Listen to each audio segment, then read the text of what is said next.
My guest today is Barbara Salopek. Barbara Salopek is a founder, CEO, innovation strategist, TEDx speaker, and the author of the newly published book Future Fit Innovation. Born in Croatia and now living in Norway, Barbara is trilingual, holds a double master's degree from the Norwegian School of Economics, lectures at BI Norwegian Business School, and serves as an active board member guiding organizational strategy and growth. After nearly a decade leading innovation and transformation at one of Norway's top consultancies, she founded Vinco Innovation, an independent firm she built entirely on her own without investors or debt. In the introduction to Future Fit Innovation, Barbara says, "Behind every process and framework, it is us, individuals, who make things happen. Individuals who come together to form teams that operate within organizations. And those organizations, in turn, exist in a wider system, influenced by technology, markets, and society. My aim is to raise awareness that innovation isn't just about flashy ideas or new tools. It's about understanding people, teams, and systems, and the barriers that often stop us from moving forward. If we want innovation to work, we need to stop looking for shortcuts. We need to go deeper." Barbara Salopek, welcome to Speech Bubbles.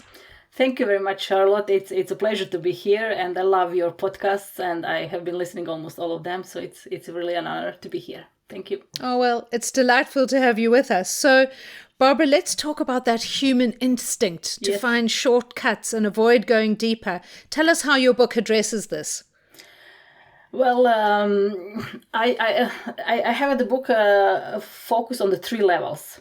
Individuals make groups, as a second level, the groups, and then groups make organizations.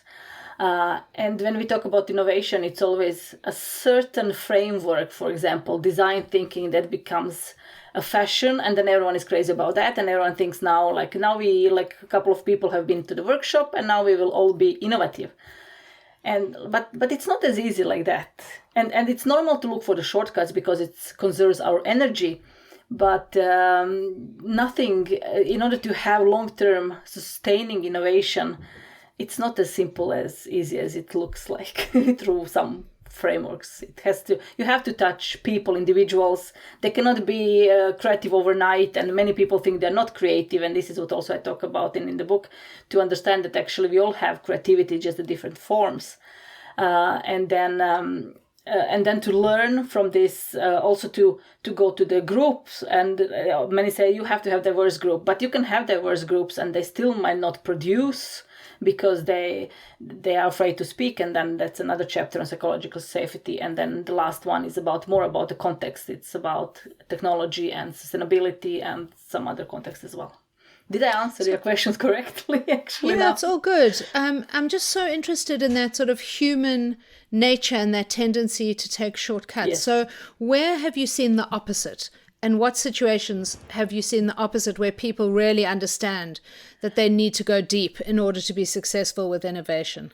I think there are some companies, and Procter & Gamble has been working for many years, like all the companies that have been working with innovation for a decade or more, or 5 years, have been those examples. And for example, I have some Norwegian examples that I wanted to highlight in the book, like Sparebanken Norge, which has been working for the past more than 5 years, and they have been transforming themselves and gaining this, jumping on this AI, artificial intelligence technology wave, and using it in order to be more efficient, closer to the customers, and like they have been very much technological bank, that we can do everything by just through the app. I don't have to go. I don't like.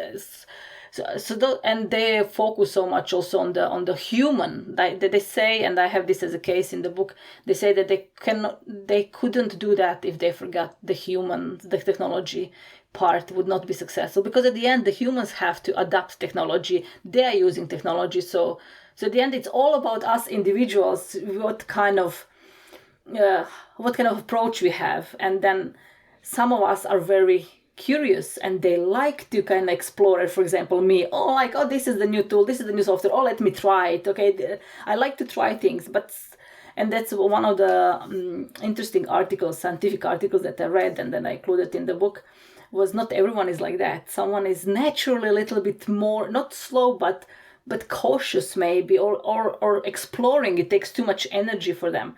So I think for everyone who is trying to be more innovative or increase innovativeness in their company, they have to be aware of the people, and they have to be aware that there's someone who is much more open, someone who is less, and they have to be able to navigate these different personalities, so to say. And then at the end of the day, like, it's not about design thinking or any other tool that we want to fast track. So, but like, you need to have the whole team, everyone, the whole organization understanding innovation, so to bring it much better. And where did your passion for innovation come from? Yeah, that's an interesting question. Yeah, I don't know. I'm raised up in entrepreneurial family. My mom is entrepreneur. My grandpa was entrepreneur in the communist Yugoslavia, So I was kind of raised in this environment. So it was... and then I was always curious about technology. So in Croatia, I worked for 4 years in telecommunication sector. And then it was lots of innovation there was happening, because it was just in the beginning of 2000s, mobile phones, and then startups coming up. So I was always, I don't know, it's maybe it's part of my personality. I liked it. It's interesting, all those things. So yeah. Oh, that's lovely. So I heard you talk about how people are different and have different attitudes to change, different attitudes to innovation. One of the things I talk about, and we need new leaders, is the importance of diversity in teams that want to innovate, and you do as well. Could you talk about the role of psychological safety and diversity in innovation? Of course, and I think those two are so much together. You cannot have one, or you cannot have functional diversity without psychological safety. And so I have 2 chapters, one of each of those 2 topics. Because we say that we have to have more diversity, although this lately has been a little bit pushed, but still the need is there. And I talk about, and diversity is not only what we see. There are much more diversity that is unseen, deep, and a low visible diversity that, and those people also, they're important. And when you have resources, you should take care of those resources and allow everyone, all of them, to contribute, because like wasting the resources, we don't have money for that, to say it like that. And also having diversity, you can understand those customer segments in these diversity aspects or segments, and it's important to include that, because like, if we have a shoe for every size, like, why shouldn't we have also in other aspects different products that actually fits us? We don't have one shoe which is average for everyone, like 39, and then everyone can buy only 39 shoes. And for some it's not well at all, but for others for some it's perfect, but for many it's not.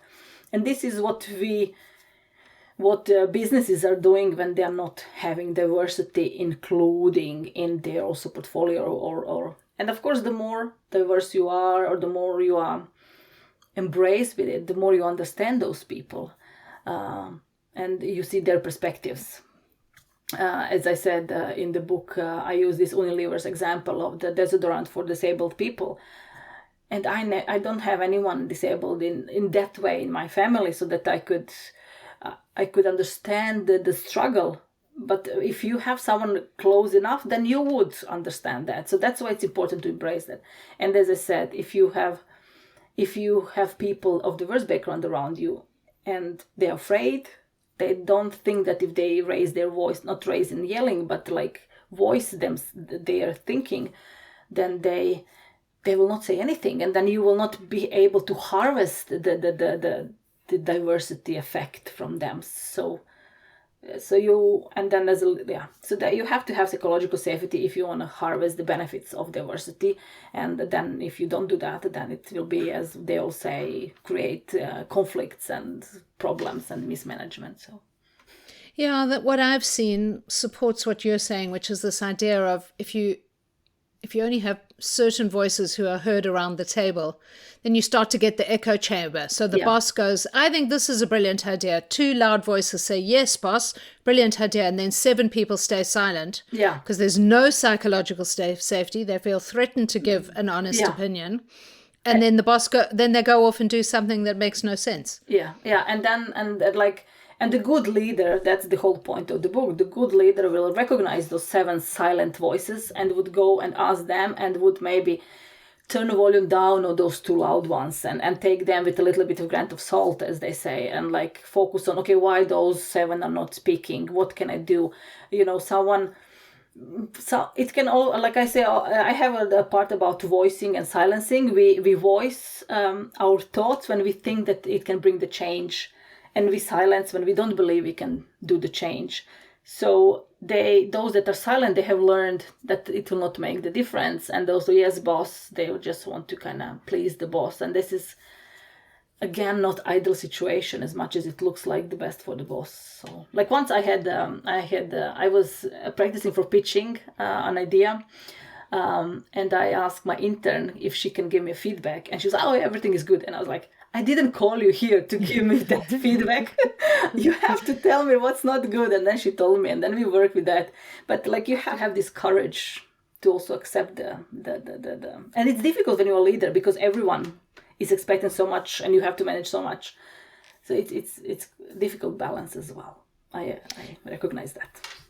Yeah, and I love that you mentioned courage because that's something that came up and we need new leaders as well. That takes courage to be vulnerable as a leader, takes courage to admit when you're wrong, takes courage to genuinely ask for feedback as you did. But it also takes, because my book is partially about communication, it also takes courage for the person on the other side, so like your intern, to say, hey, CEO, that's just not working so well and we need to try and fix that. So courage tied to diversity, but tied to innovation and changing cultures. I think that's a very interesting through line.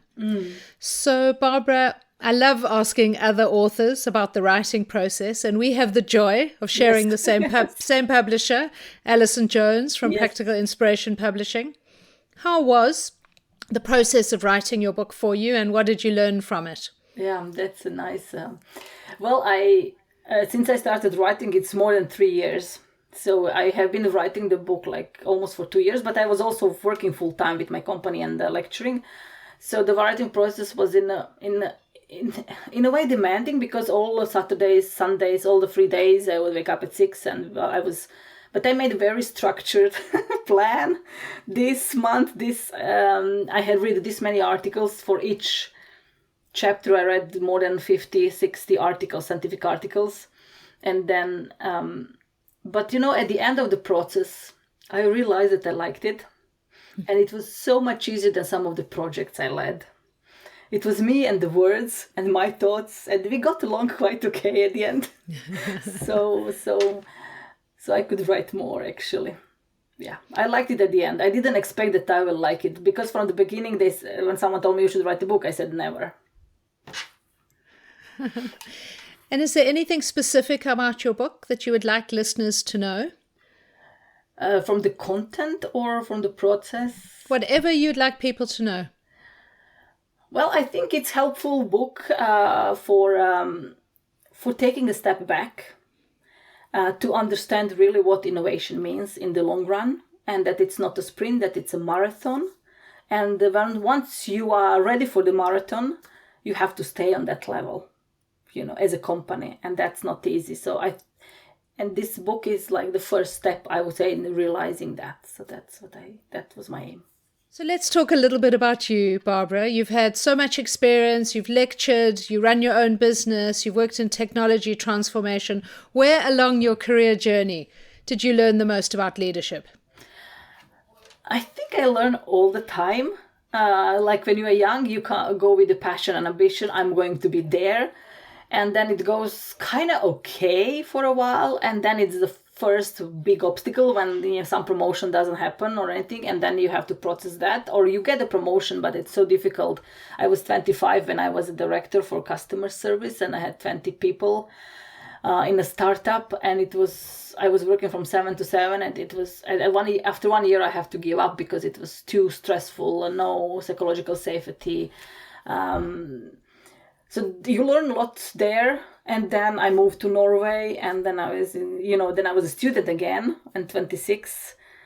And you learn there as well leadership skills in the student organizations. I think all the time, and now I'm so much reflecting. I think like the more experience you gather for yourself, the more you will learn. So I cannot say when I learn the most, but I learn all the time, I would say.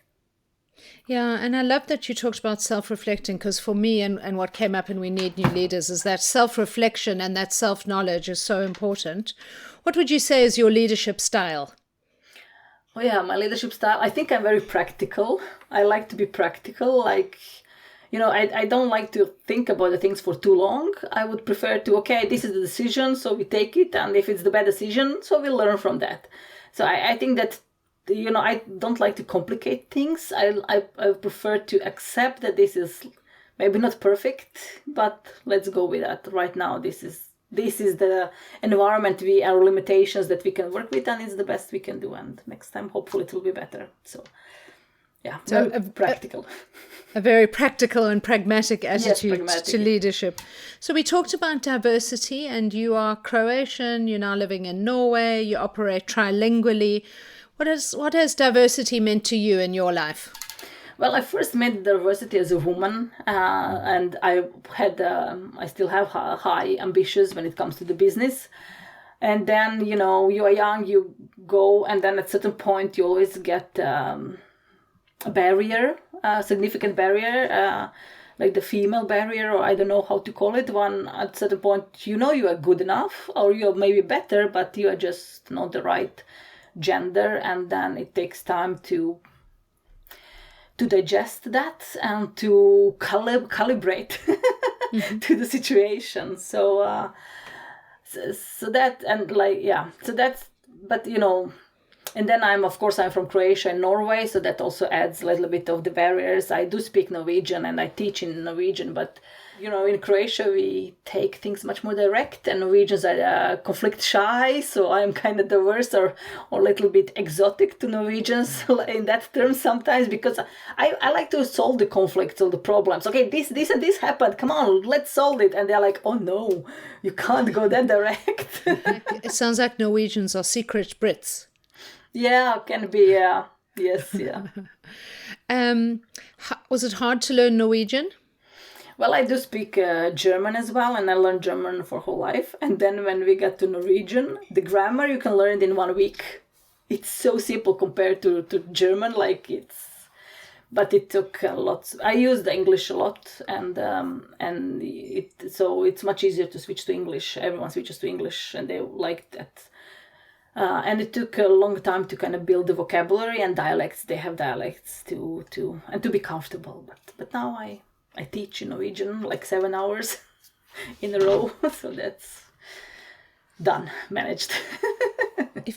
If you speak German, surely that makes you quadrilingual. I was fluent in German, but then Norwegian kind of killed it. Like I can read and understand, but Norwegian comes out of the mouth.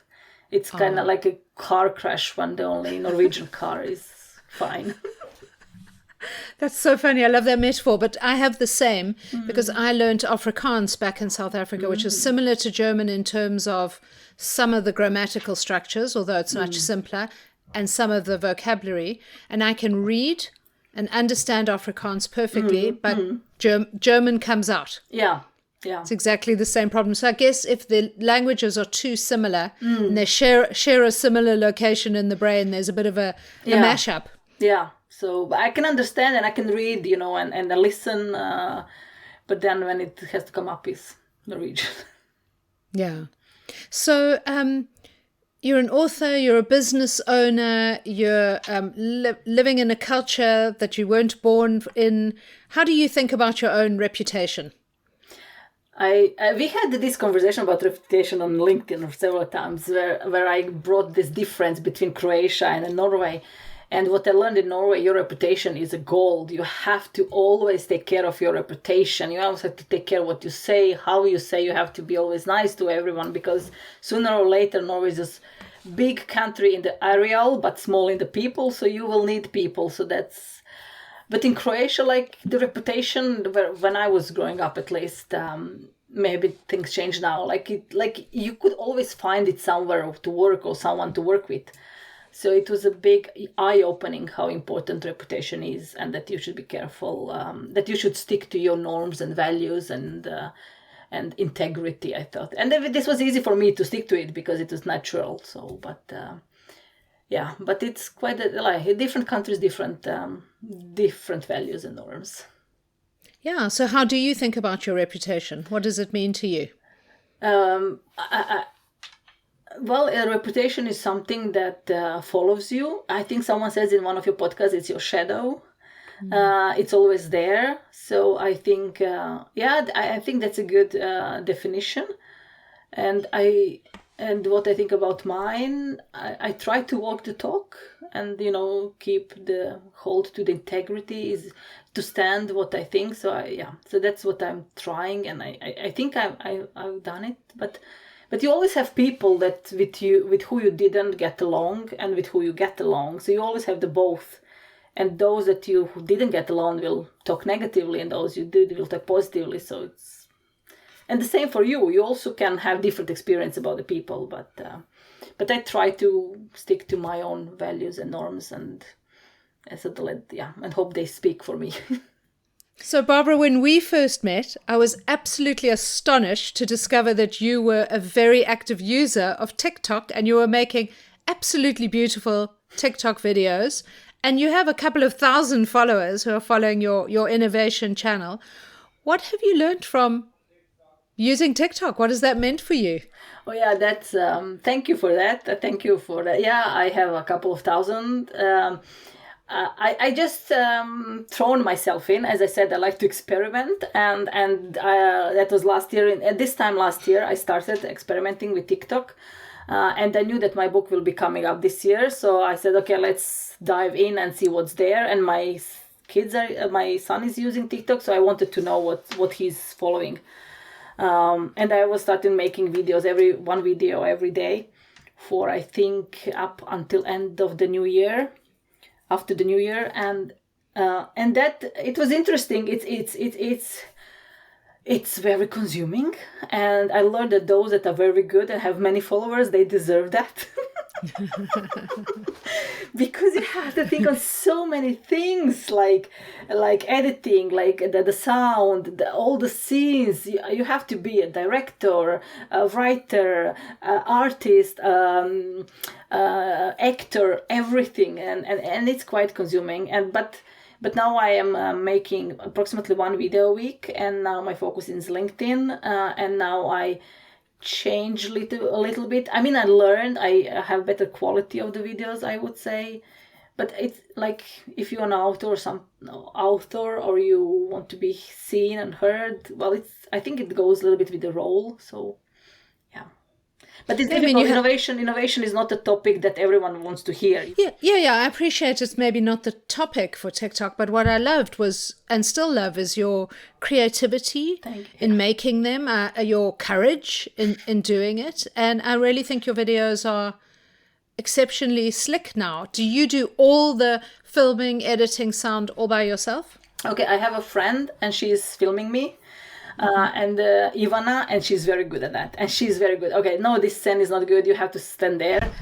And now we have learned to film like in 3-4 hours, 7 videos. But we have to be like very prepared. And as I said, I like to be efficient. Like, it doesn't have to be 100%.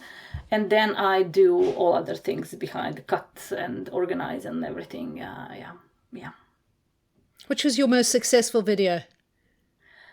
Well, in general, the most successful video was one about the Pride in Bergen. Like that, it was like 20,000 K, but from others. But it's so funny, across different platforms, different videos get attention. and something is very good on YouTube, and then on LinkedIn is something else, and on TikTok and on Facebook it's totally like different things that, and I'm like, this video is so good, I know this is interesting, I know this is going to hit, and then it hits on YouTube that I didn't expect it and doesn't hit where I expected. So, but I don't know which one is the best, actually, to be quite absolutely honest. Yeah, well, I'm sure Bergen Pride was a beautiful video. I'm sure it was lovely. I'm gonna go and look for it. But I love that you're using all the channels, and experimenting. I think that's great. And one of my recent interviewees was Roger Christie, who is an expert in digital reputation, and he talks about how your reputation is different digital points. And that's what you've been doing for the last year. Is you've been building these different digital points where people have different access points. They're going to come in, they're going to find out about you, and they're going to find out about your book. So that's very interesting what you say, because now on YouTube I have 26 followers, like nothing, but now videos are hitting 800 views or something. So I think that's interesting to, But you know what's the worst? Like when I teach and then I come and I tell you, and I'm on the social media, and I'm like, oh my God. And when they start following me, it's so funny. So your students have found you and they're your followers. Yeah, I tell them so they don't have to discover, because I make it like, let them know in the beginning. I think that's lovely. So Barbara, as you know, as a loyal listener of the podcast and a supporter of We Need New Leaders, my big mission is, we have an old leadership archetype. It's neuroscience. It sits in the back of our head. You know, we value confidence over competence. And my mission is to really change that. So what would you say we can do collectively and individually to change that old leadership archetype? Well, old leadership archetype is a certain type. That is going to be very difficult to change. But I think lots of things are happening. You know, like social media gave voice to many different archetypes. You know, women have become a business professionals,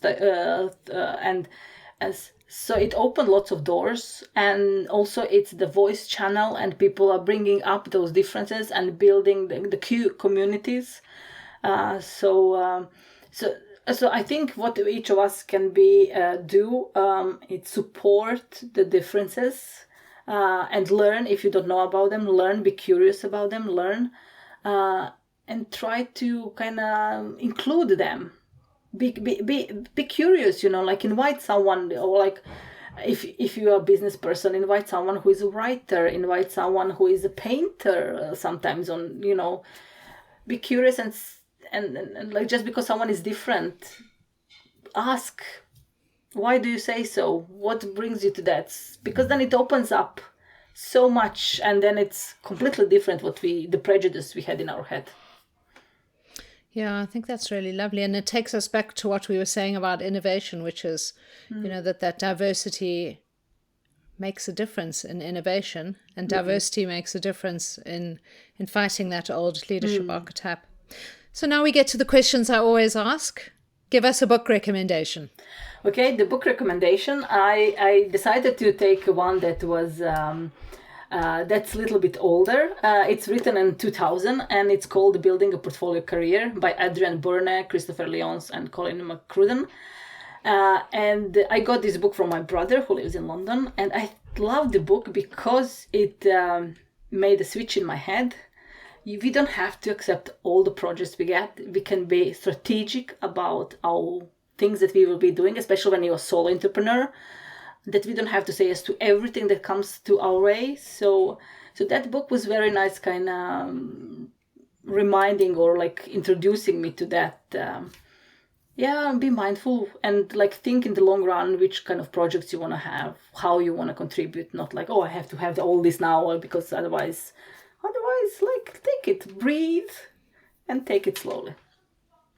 Yeah, I loved that idea when I first heard about it, the concept of having a portfolio career. And, you know, if I look back 3 years on from leaving corporate, you know, I have different streams and each of them bring me happiness and fun and creativity and earnings in different ways. And for me, it's a lot more creative and a lot more fun and often more challenging, because sometimes they're quiet months, than my corporate role, which in a way fed me everything I needed, but I didn't have to go out and seek it or fight for it. So Yes. I really enjoy having a portfolio career. Yeah. So thank you for that lovely book recommendation.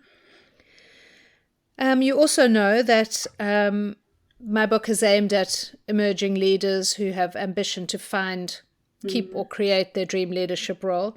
What tips do you have for leaders from diverse backgrounds? I have 3 tips, and number 1 is definitely believe or trust that your difference is not a burden and not a problem, it's your asset. It provides you with the opportunity, with different glasses. When everyone else is looking from one glasses, you can switch and look from different perspectives, and that gives you lots of value. Not always this value will find the fertile soil, but it will find it definitely. And also I would say, second, build a support chain, support circle. Life is difficult and there will always be challenges, and we all love that everything goes nice. And just because some people left, some new ones will also come that will support you. So don't be afraid of that. People will always come. And the third one is, I believe, and that got me lots of troubles, I do believe that you should speak up even though if it's uncomfortable. I like, if you want to change, and I'm very much I believe in the change, and I think even though you're scared, we should address things that are not right, that are not good. We should address them and speak up, even though it's uncomfortable and it can cost us, but I think it's worth. 3 beautiful tips. And I have to say, I think you've just given me my episode title, Your Difference is Your Asset. So thank you for that. I love it.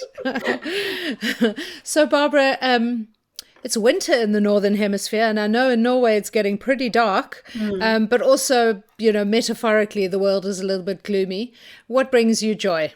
Yes, I love this, your question at the end of all the podcasts.